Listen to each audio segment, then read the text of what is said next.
Hey guys, um, here we go with the third and final lesson of the pronunciation. Um, I need you to get the printout, the Word document called Lesson 3, and either print that out or have access to that as I'm speaking to you, so you can just put me on pause until you get that if you don't have it with you. Okay, we are talking about the union of sounds. Um, in English, we should take care, if we're speaking correct English, to separate our words, and and certainly when we're talking about syllables, we separate. We don't put two words together in one syllable. But Spanish is not the same in the sense of how it sounds. Phonetically means how it sounds. And that's what we're talking about, is how you would pronounce the word and how you would hear the word pronounced. So I'm going to assume that you have read over the first part of that is explaining the rule, and I'm going to move right down to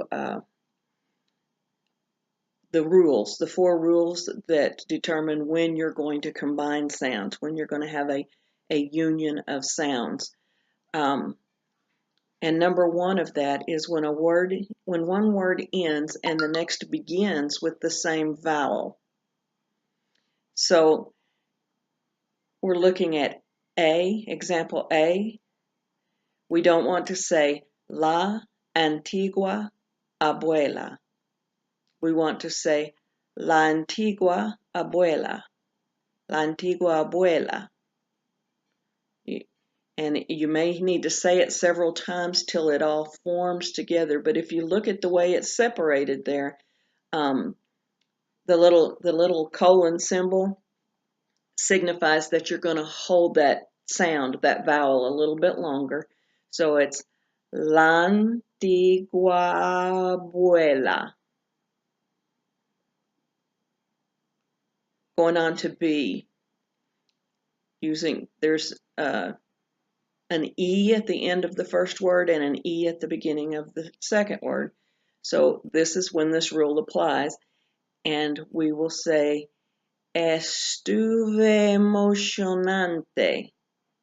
Estuve emocionante. Rather than estuve emocionante. I'm hoping you can hear the difference there. And I've given you examples of how you break down the syllables. And honestly, you're gonna have a couple of exercises that are talking about breaking down the syllables, but that's really for you to get it better planted in your head, because this is just a phonetic breakdown of the syllables. It is not orthographically, it's not correct in the way you would write it or in how you would share the meaning of the words. It's only in the sounds that you're going to hear or that you're going to speak. Going down to the third example, under having in the same vowel, debo obedecer, debo obedecer. Those two O's come together, and you just hang on to it for just a tad longer and move on like it's all one word. Let me make sure I can move down.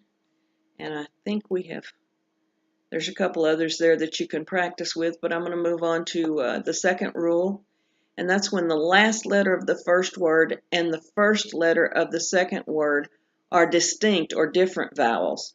And then you're gonna pronounce that like a diphthong. Example A, la uva, la uva. Lau is one word, it's one syllable, and va is the second syllable. La uva. And I'm saying a V because I've been going through some pronunciation training, but it's actually la uva. It's a V sound. Number B, or letter B, sui mahin, sui mahin, sui mahin. Sí. Te amo. Te amo. Moving on down. And then just to give you a little bit of context there, number D, or letter D, té o café. Té o café. No, you don't want to separate té o café. It's té o café. And then the last one is quede igual. Quede igual. Now, your third rule, and there's only 4 of them, so they're not too many, but so far we've got if they're the same vowel and if they're different vowels. Talking about the last letter of the first word and the first letter of the second word. Now we're going to talk about words that end, the last word ends and the next word begins with the same consonant. So our first example is sin nada. Sin nada. You're not going to say sin nada. You're going to roll those together. And you're going to, I was looking to see if there was another example there. I think we're going to get to it down at the very bottom. B is estás sorda, estás sorda, estás sorda. I'm repeating it so that you can hear that there's a little more sound, but you're not saying estás sorda. There's no pause in there. Okay, we're going to move on down to 4. If I can get my board to move on down. Okay, and that's when you have the first word ends with a consonant and the second word begins with a vowel, such as el amigo, not el amigo, but el amigo. Un oído, son amantes, son amantes. Okay, so we have the 4 rules. We have the same vowel, we have 2 different vowels, we have same consonants, and we have a consonant with a vowel.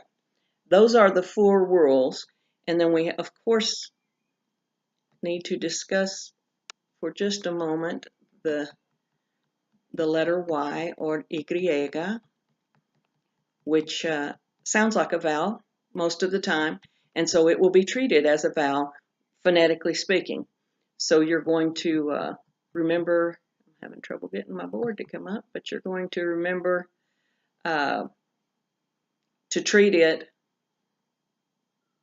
add it in as an example in the A, you're going to add that E sound to the A sound of ella. So it's Tomás y ella, Tomás y ella. Hay almas, Bacabue anciano. So you're going to just treat the Y as if it was a vowel, for phonetical purposes. And then the last one that we need to discuss is the H, and you already know that H is silent. We've talked about that a lot. So you just pretend, we're talking phonetics here, so you just pretend like the H isn't there. So if you look at A, una olla or nada, una olla or nada. You end up you're connecting the A of olla to the O of hornada, even though there's an H there. So I don't think that you'll have any trouble with that idea. And we're going to see how we do on that. If you have questions, please feel free to email me and just start working on those assignments that should be open to you now. we're almost done. This is the last of your final project work with the exception of your third recording. Um, remember to practice those recordings.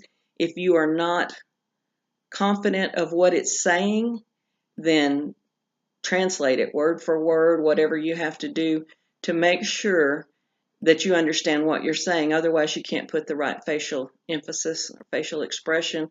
You can't do the intonation, which is something that I'd hoped to discuss more.